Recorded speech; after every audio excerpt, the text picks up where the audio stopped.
You're watching TVC Breakfast. Now, Kaduna State Governor Uba Sani reflects on leadership and challenges. Governor Uba Sani discussed his experiences and perspectives on leadership amidst the recent protests. He emphasized understanding protest nuances and leaders' roles in addressing societal challenges. The governor commended security agencies for quelling the unrest and acknowledged the need for northern leaders to take responsibility for the region's development challenges. In this exclusive interview with Sam Omatseye, Mr. Sani highlighted his administration's efforts to reduce poverty and improve economic activities despite inherited debt burdens. Governor Sani demonstrated his commitment to leadership and addressing Kaduna State's complex challenges. Welcome to TVC News Breakfast. I have a special guest today, and he's none other than the governor of Kaduna State, Uba Sani. You're welcome to this show. These have been some interesting times. Ahead of the protests, you were up and about. Can you walk us through what went on just before the protests? Of course, in Kaduna and the country generally, let me start from Kaduna. Before the protest, when the organizers of the protest sent a message that they were calling on the security agencies to give them permission to embark on a 10 days protest across the country. What we did in Kaduna in particular, we first called a town hall meeting where we called our stakeholders, that includes our youth, women leaders, religious leaders, community leaders, as well as organized labor and civil society organizations. So we came together and discussed on how we can be able to put our head together to avoid any problem that would happen as a result of the protest, knowing fully that in Kaduna we have our history. Kaduna is almost cosmopolitan state in northern Nigeria, where we have virtually every tribe. You will find them in Kaduna because of the nature of our state. And of course we had history also of what happened in the past, particularly if you recall, year 2001 there was a protest or crisis in Zamfara because of the Sharia. What happened after that crisis in Zamfara as a result of the Sharia by the then governor, Governor of Zamfara State. In Kaduna, we had a very devastating consequence because of that the riot or the crisis started in Kaduna, and within 48 hours we lost almost 4,000 people in Kaduna. Houses were burned, lives were lost, and of course, so that is the nature of Kaduna. And of course, the 2011, when some people came out to protest the result of the presidential election, when President Muhammad Buhari lost the election in 2011, you could recall that there were some riots across the northern Nigeria. In Kaduna, hundreds of houses were burned, lives were lost. Even myself sitting here, my house was burned in 2011 because some of the people resisted that result of the election. And because of that, some youths were used to go to the street and vandalize shops, burn houses of politicians. And of course, that was another experience. But of course, even the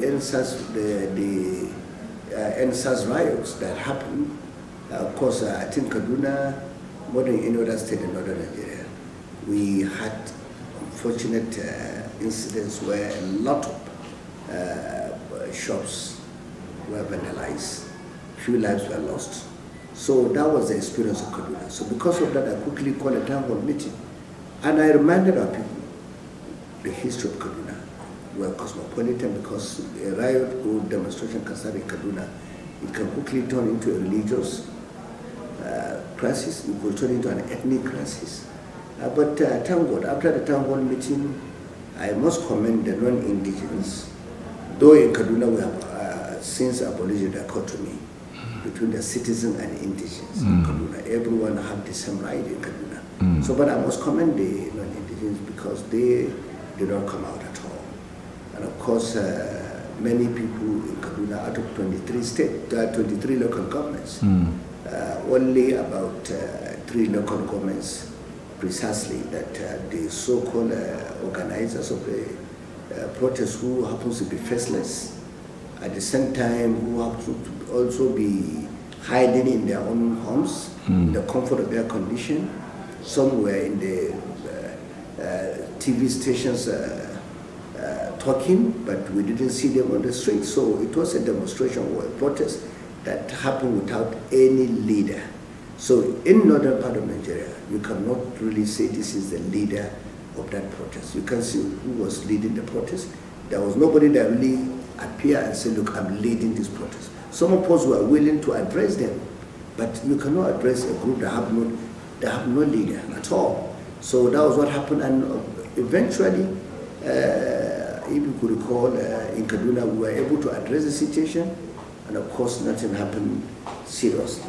Only after a few days that the so-called sponsors, because I can tell you, we had some level of investigation, and we later realized that some prominent politicians in this country were responsible for mobilizing, misinforming, misguiding the vulnerable youths within our society. But most of them were underage. Some of them were as young as 5 years, 6 years, 7 years. So that was what happened, bringing them out. If you ask them, you cannot see any defined banner there. They didn't even know what they are talking about. So, but you see, the sad aspect of the whole protest, I can tell you, is that those people that mobilized those children use their own psychology.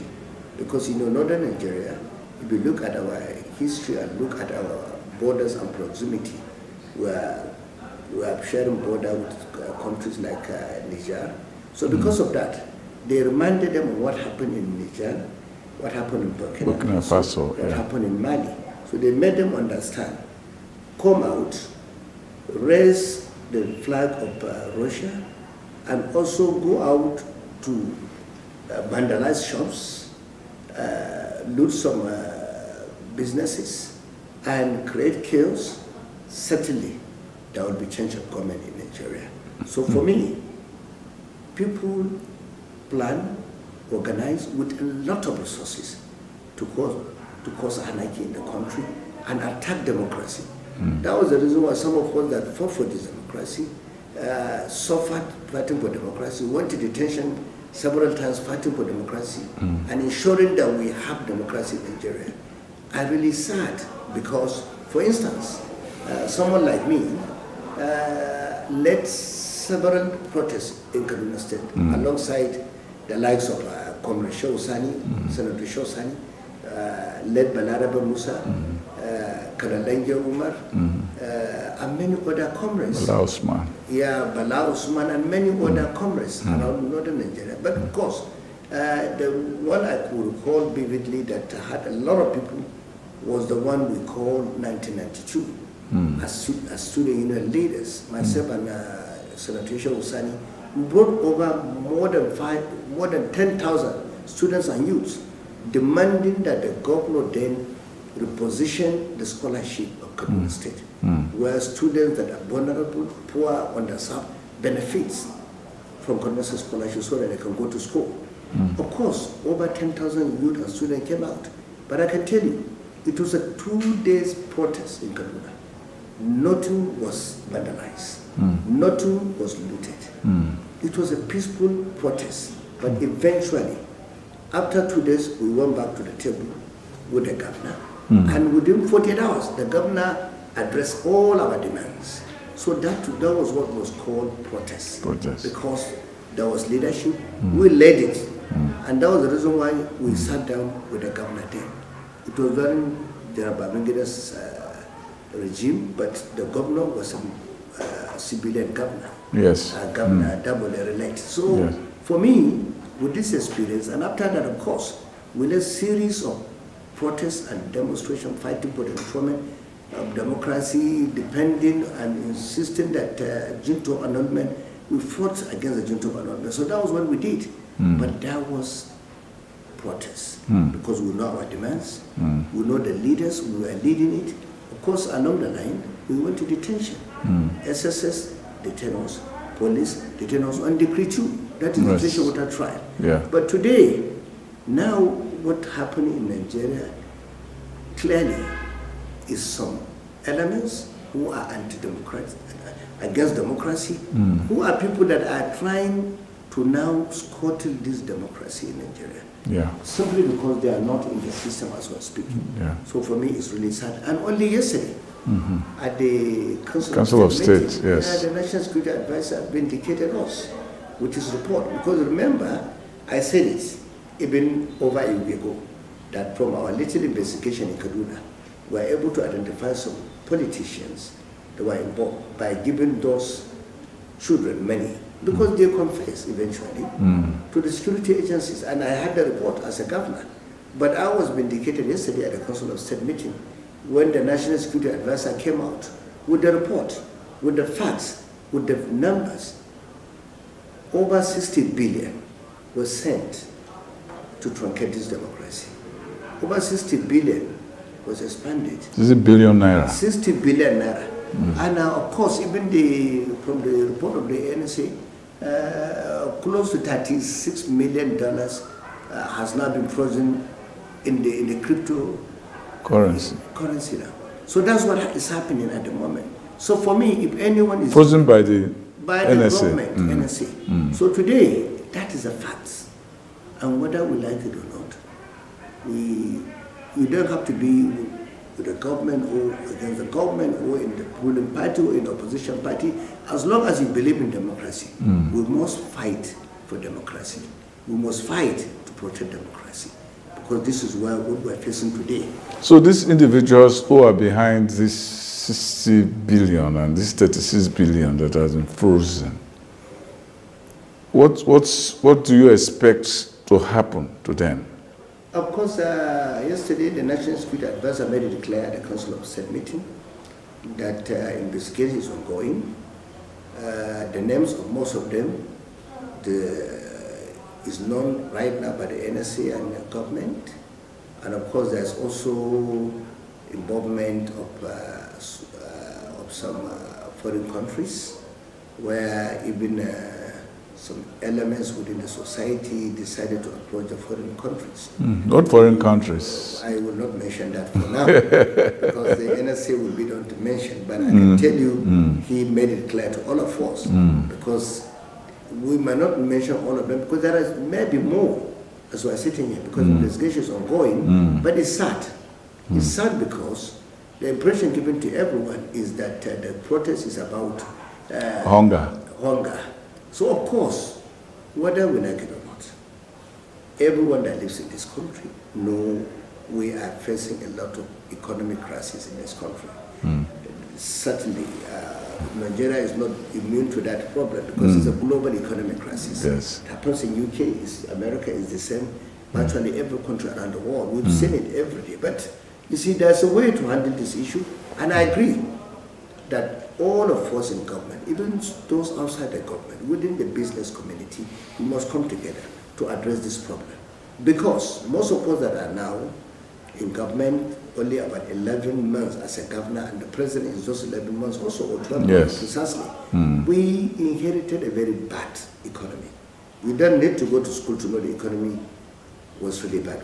It was on the brink. I mean, he said 97% of the revenue was going to debt. So we only had 3% to do what? And you know, you are in this country when you know, through the ways and means, over 20 trillion was printed.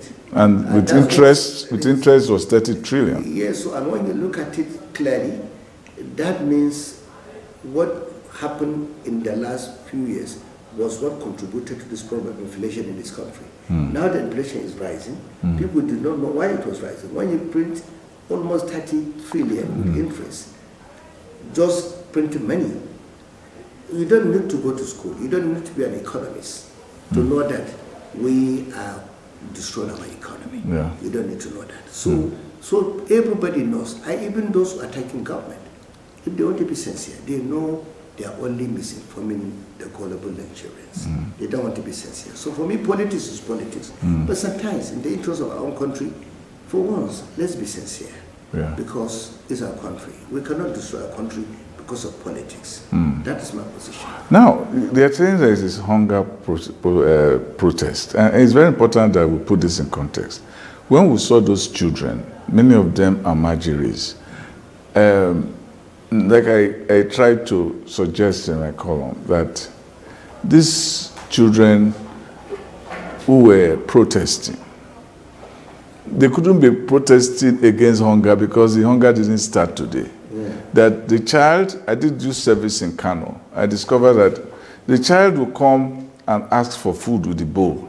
You give him the food. So long as he has the food, it goes away.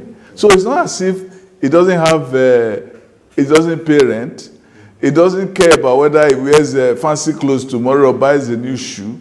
He's not going to buy biro for school. He's not going to do all of that. So his situation is not different today than it was 50 years ago. So why is it that it's today that he's fighting, is going to the street for hunger and didn't go yesterday? Fantastic. You see, it's a good question because that was the reason why some of us first look at this thing from two perspectives. Number one, if you look at the entire protests, you realize that it was more serious in northern Nigeria. And the reason why it was more serious in northern Nigeria, you see, is simply because of the developmental indices in northern Nigeria. Poverty is on the rise. Out of school children is unprecedented right now in northern Nigeria. And when you look at the people who are financially excluded in northern Nigeria, you will agree with me that it's, even for me at this critical time, it's criminal, it's unacceptable, because when you have almost 70% of our adult age are completely financially excluded, you know it's not right. So for me, I agree. If you look at our poverty index, even 8 years ago, and compared to what is happening, let me give you Kaduna State as an example. And these numbers I'm giving you about Kaduna is also similar to virtually every state in northern Nigeria. As far back as 2014 in Kaduna, you can check. This is the statistics, this is the data. The poverty level, we have 23 local governments. The number of people that were living below the poverty line in about 20 local governments, particularly those in the rural areas, the average was about 35% to 40%. I can tell you. 2014, 35 to 40% of our people living in rural areas were completely living below the poverty line. An exclusive interview with Governor Uba Sani, who is talking about different developments, issues, the protests, etc. in Kaduna State. But we'll quickly take a commercial break, and after the break, the interview continues afterwards.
In 2023, October, we did another survey.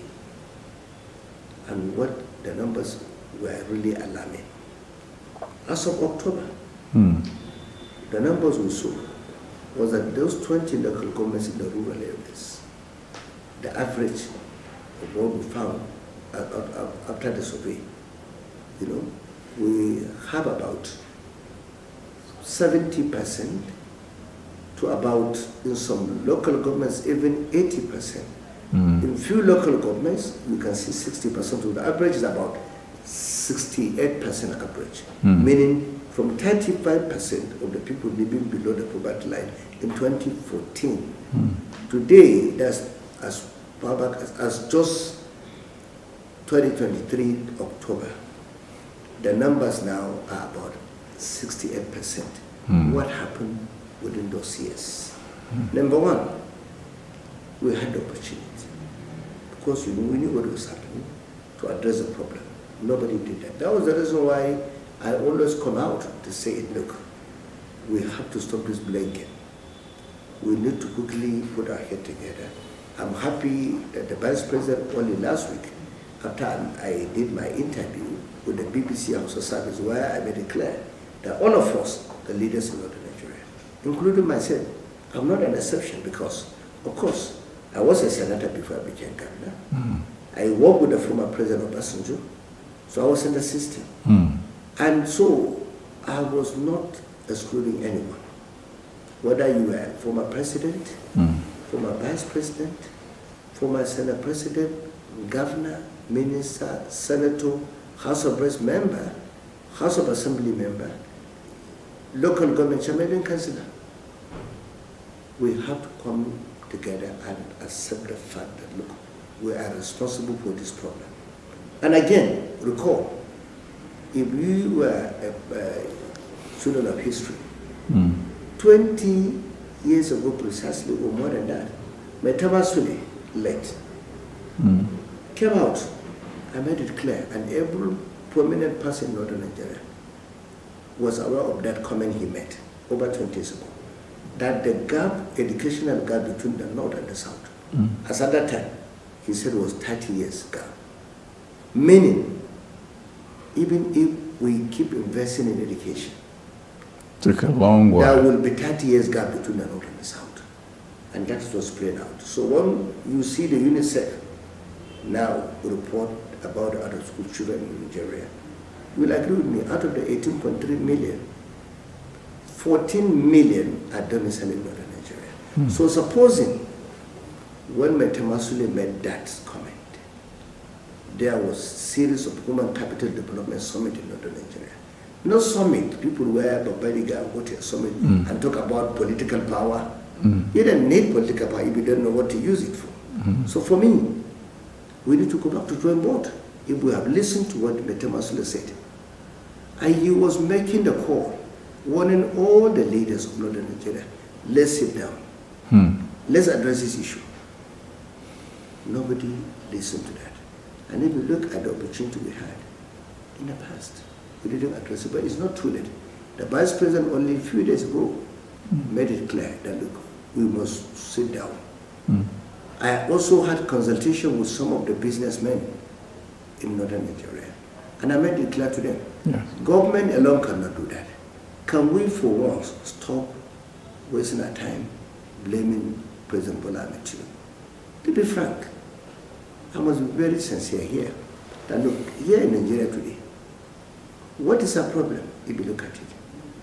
If you look at the North, what is, when you mention one area where we need to focus on, apart from education, is agriculture, where we can be able to increase the level of productivity, create jobs, address the problem of poverty. Today in Nigeria, President Bola Ahmed Tinubu have appointed a northerner as a Minister of Agriculture. Minister of State Agriculture is also a northerner. We have a lot of problems in the healthcare, particularly when you look at the child and mortality crisis we have. If you look at it, child and maternal mortality rate in Northern Nigeria is really alarming also. The Minister of Health, as we're speaking, is a northerner. national security advisor, the problem is also insecurity. It's another. Yeah. What do we need to do? We should sit down. It's still not late. We can salvage the situation, but the only way to salvage the situation is for us to collectively accept the fact that we must address this issue. Yeah. Blame games has to stop. Yeah. So today, for me, I think it's important we address this issue and sit down on the right table. Yeah. Now, it is also significant to talk about the North in terms of this vision that you will need going forward. Like, what kind of conversation in the aftermath of all of this are the Northern governors having about moving forward? For instance, just before this interview, we just finished a meeting with just a small group of northern governors, and we have agreed collectively that we need to quickly sit down, invite not only the people in the government, but even people outside the government. Like I said, everyone who held political office, in my interview 2 years ago, in the last 15 years, or even back to 20 years, must be on the table because we know the problem. Everyone must also come up with an idea.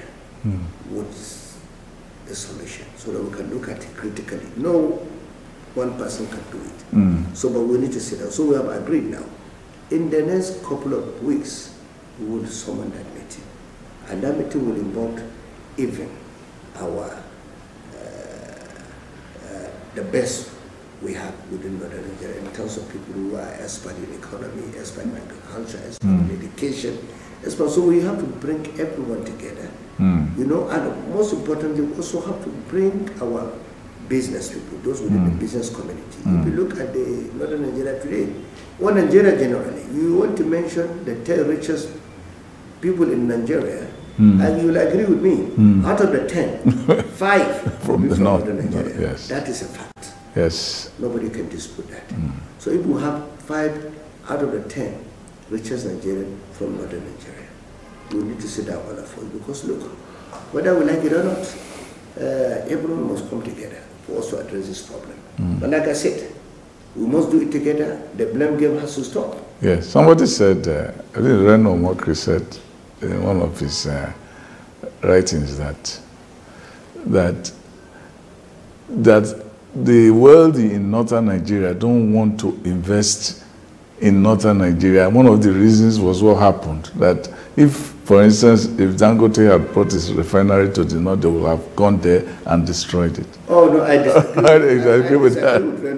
You know why I say I disagree with him is that if all our business will come to Nigeria and invest, and there will be jobs. Certainly there won't be, but all those children will not be on the street. They will have jobs. Because they will be created. Yes. And you know, there will be, you know, because when you look at it, we are not talking about degrees, masters, PhD. The world is turning into skills. Yes. Like in Kaduna. So then might not necessarily want to go to have a degree or masters. But as long as you can teach them skills, they will have something to do.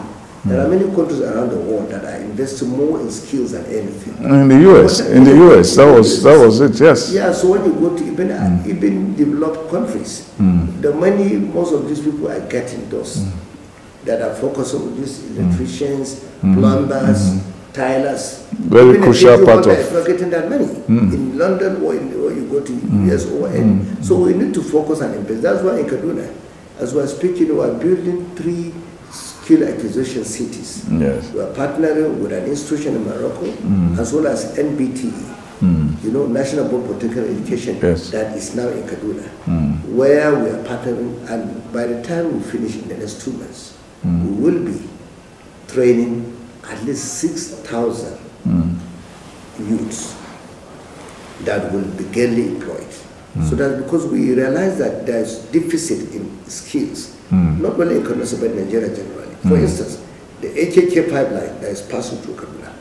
I was talking to the people there. They told me, look, at least they need 5,000 welders. 5,000 welders. We're not talking about other area of, they will be needed. So we realize that, look, we need to quickly take advantage of that. And in Kaduna, as you might know, that we have Panteka Market. Panteka Market it's huge, is leading not only in Nigeria in terms of artisanship, in the whole of West Africa. Today we have 38,000 artisans there on a daily basis. So we are also investing more in Panteka to expand it, so that Kaduna will be skill hub in the whole of Nigeria. We're working toward that, and by the grace of God, in the next 3 months, we'll finish all those skill activities. And the lithium yeah, and when you look business, at it, you know, we are also trying as much as possible to create an opportunity for our people in terms of job creation, as well as driving investment to our state. If you look at solid mineral, we have gone far because we have a Chinese company, Nixim Limited, that have partnered with Kaduna. And our partnership is the best in Nigeria because it's 70-30. I realize that many other states is 90-10, but we insisted on 70-30. And as we are speaking, they have already gone far. They have started already working, and they have employed over 7,000 of our youths working with them. They have started the processing of the lithium, and of course, that is also an avenue for us to now generate more resources for the state and create funds for us. Speaking about Kaduna, you know, we have this issue about the finances that got into rough waters because of what you inherited in government. The debts are high and over 400 billion.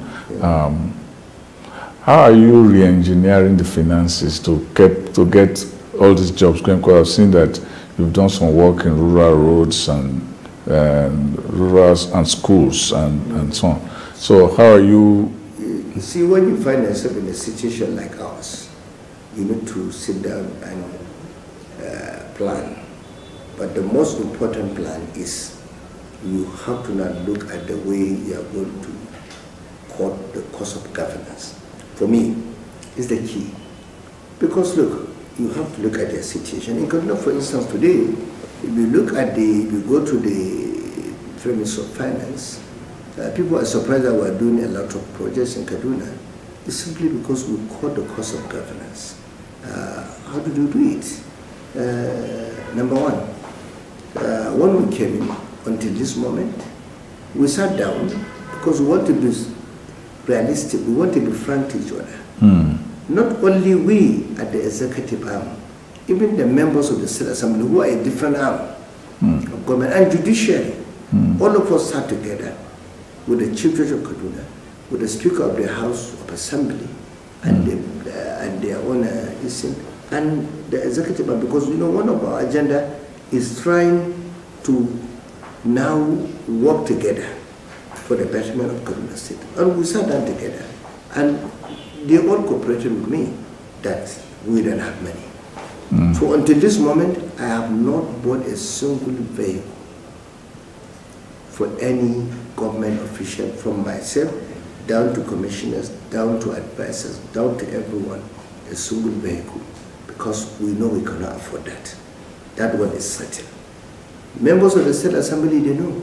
Whenever they have new State Assembly, even when I was in the Senate, that is the first thing. The first thing you have to have a vehicle. Yes. But the State Assembly of Kaduna, because they are the one that we take the budget to them to pass it. They were the one that even investigated as well. They had hearing. So they know as much as we know.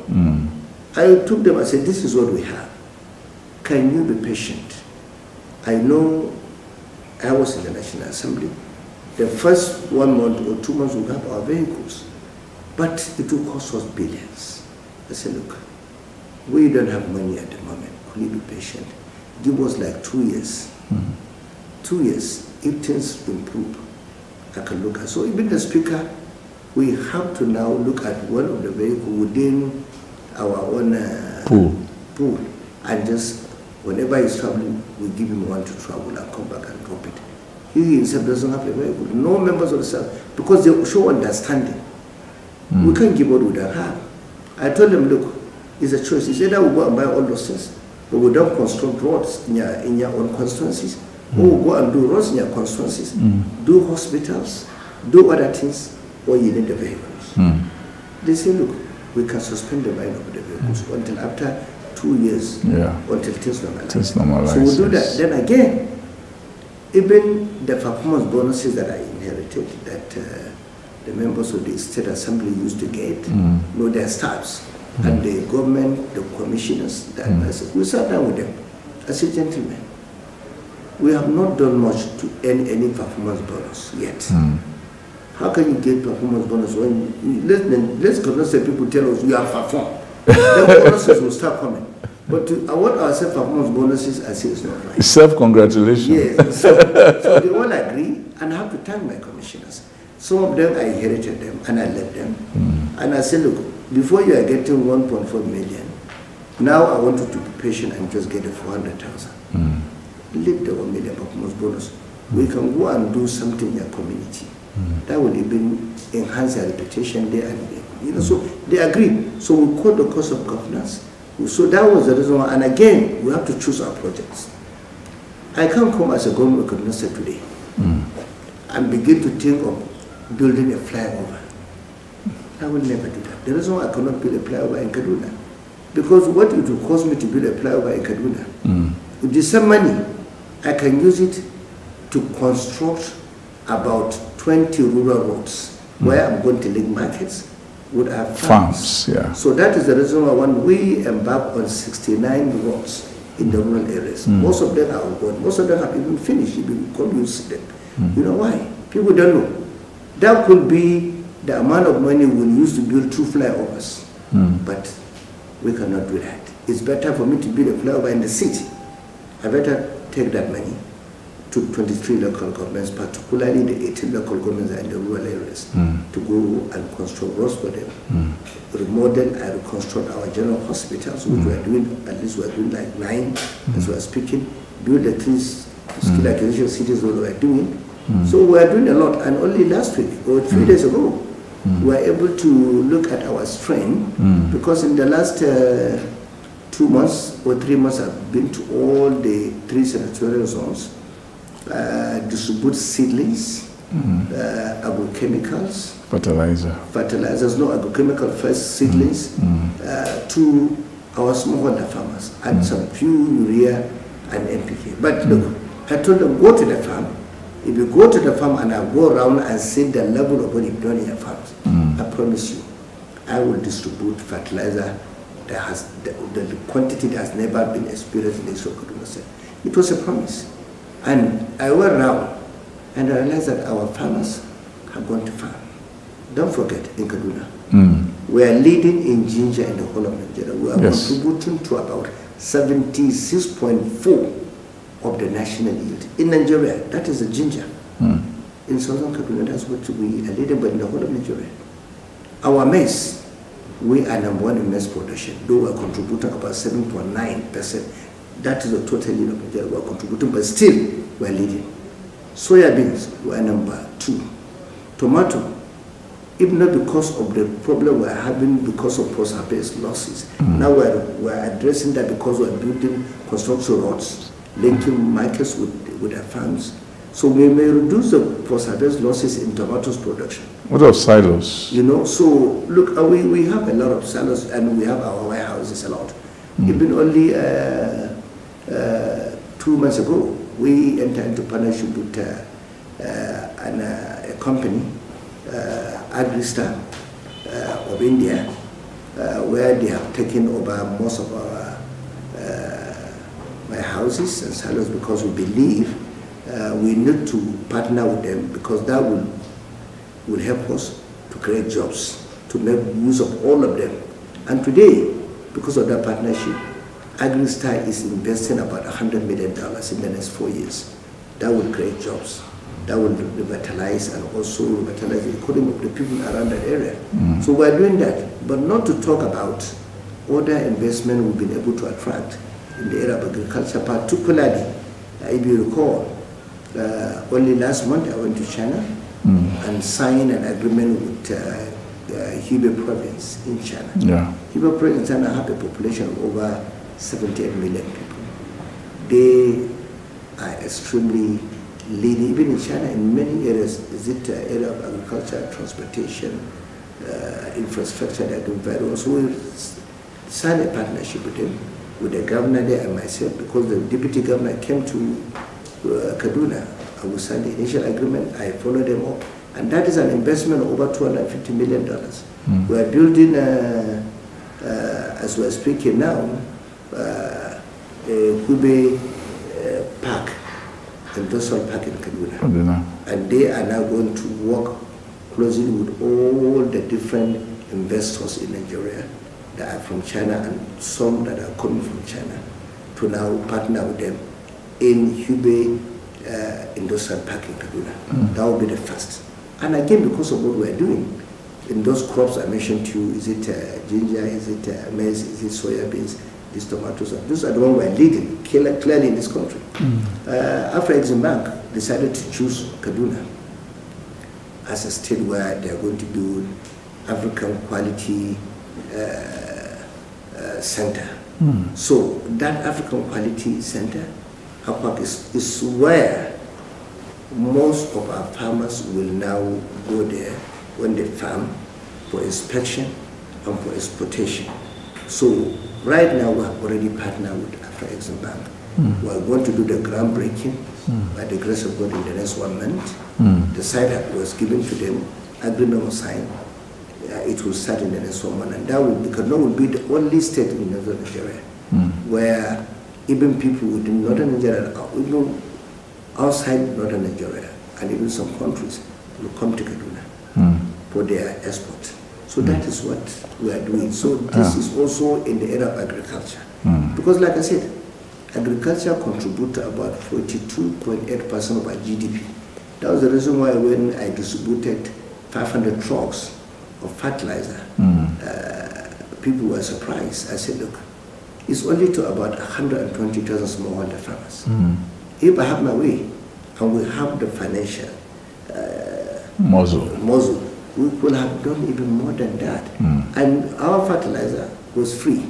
And I can tell you, as I'm sitting here, all those smallholder farmers, did not even submitted one, I didn't submit a single name, because we don't need to get involved. It was not political. It was done by the Farmers Association in Kaduna, together with our elders, community leaders, non-governmental organizations. They sat together, identified these smallholder farmers. Government was never involved. No politics. I think when we were doing it, someone called me and said, the committee you put, I realized that they are putting people that are in NNPP, PDP, even Labour. I said, but wait a minute. It's not partisan. Farmers are farmers. I don't care what party they come from. We are doing that for our farmers in Kaduna. Food has no political party. No political party. So I say, you know, this hunger. Hunger has no political party. Has no political party. So there's no political affiliation. The farmer is a farmer. Let's support all of them. Whether they are going to support us or not, it doesn't matter. They are from Kaduna. And we want to make sure we continue to maintain our lead in Nigeria. So that's what we did in Kaduna.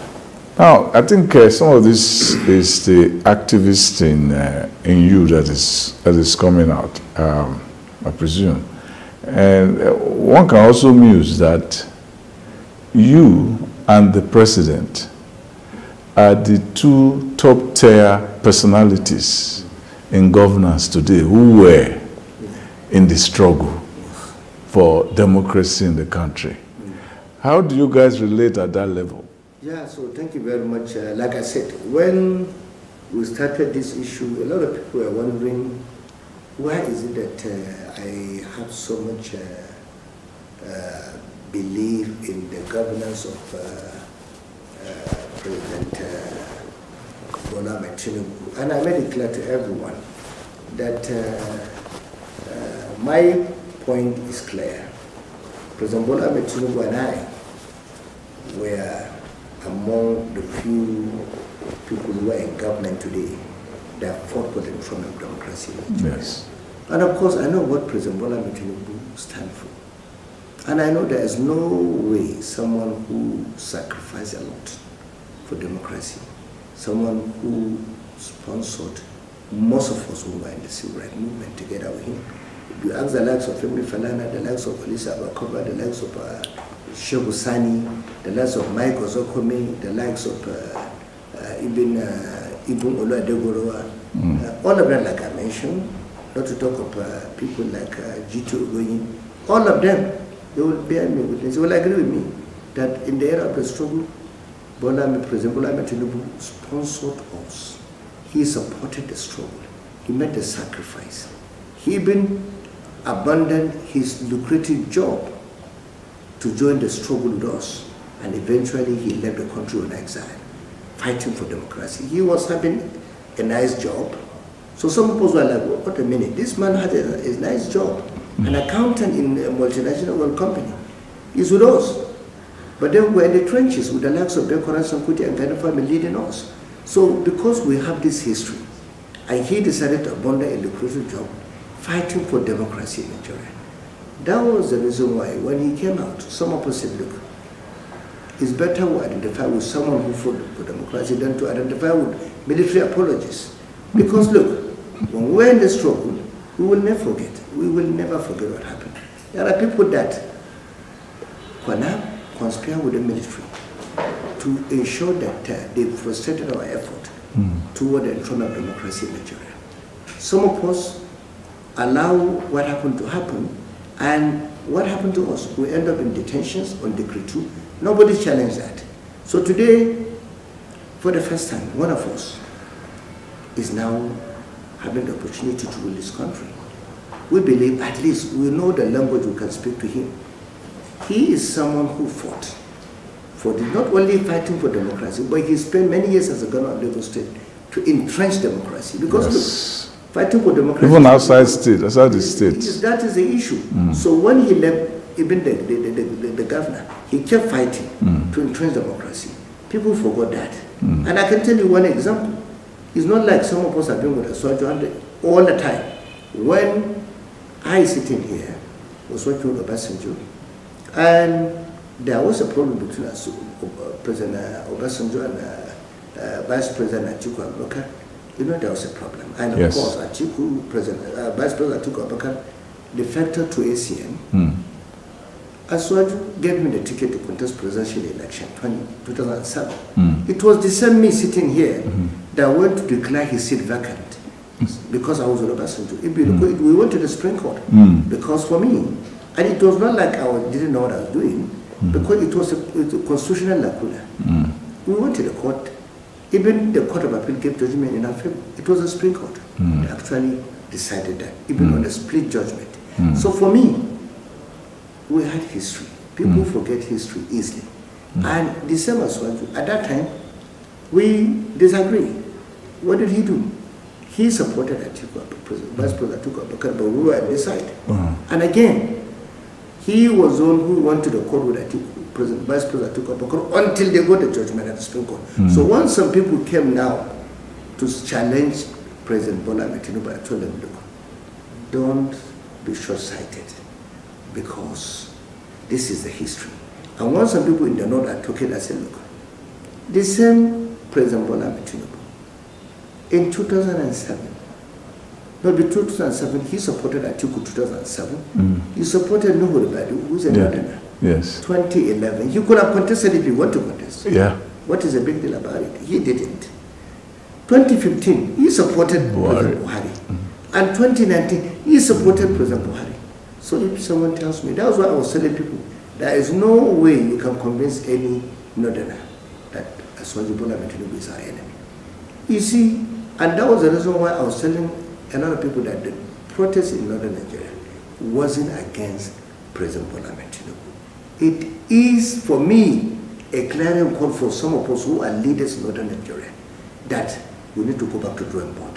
When people misunderstood that as an opposition to the government, they might be wrong.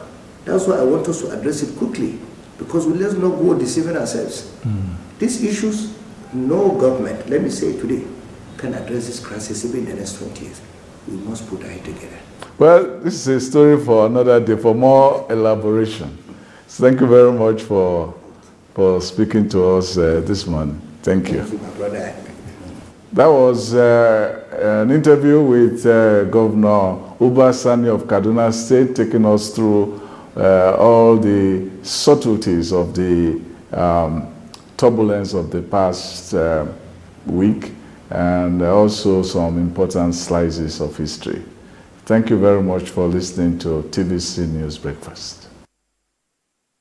Amazing conversation, amazing interview with Governor Uba Sani of Kaduna State with Sam Omatseye. Talked about so many things, about the hunger crisis and the need for Nigerians to be patriotic. So many things he said, but then I won't want to rehash most of the points that he made. But most importantly, we just have to race to the next segment, which is the entertainment round.